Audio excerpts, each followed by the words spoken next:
Australia, unchanged for Warner's farewell test against Pakistan. Australia opted Tuesday against playing a second spinner in the final test against Pakistan at the Sydney Cricket Ground, naming an unchanged lineup for David Warner's farewell match.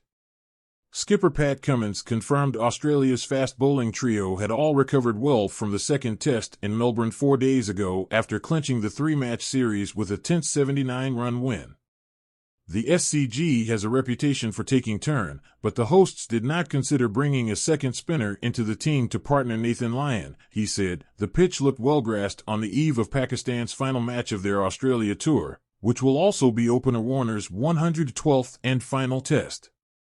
The weather looks pretty good this week, and that's not always the case in Sydney," Cummins said ahead of the test, starting Wednesday. "The groundsman seems happy with where it's at. It looks like decent coverage of grass, so it should be a good week ahead." The Sydney test has a history of being rain-affected with 26 washed-out days, the most of the Australian test venues. But there is only a medium chance of showers this week. Meanwhile, Warner made a public plea for the return of his baggy green caps after they went missing from his bag while being transported from Melbourne. In a post on Instagram, the veteran said some of his possessions got lost in transit. "Someone has taken my backpack out of my luggage from Melbourne to Sydney. Inside this backpack was my baggy green cap," Warner said. "It's something that I would love to have back in my hands walking out there this week."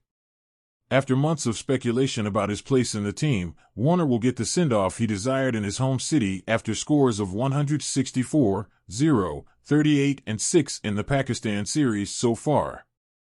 Best-case scenario is Warner, 100 and maybe a leg spinner to take the last wicket of the game out of the rough, Cummins said.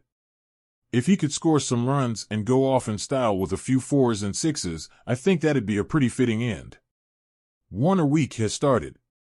Warner, 37, goes into his final test having plundered 8,695 runs at an average of 44.58, with 26 centuries and 36 half-centuries.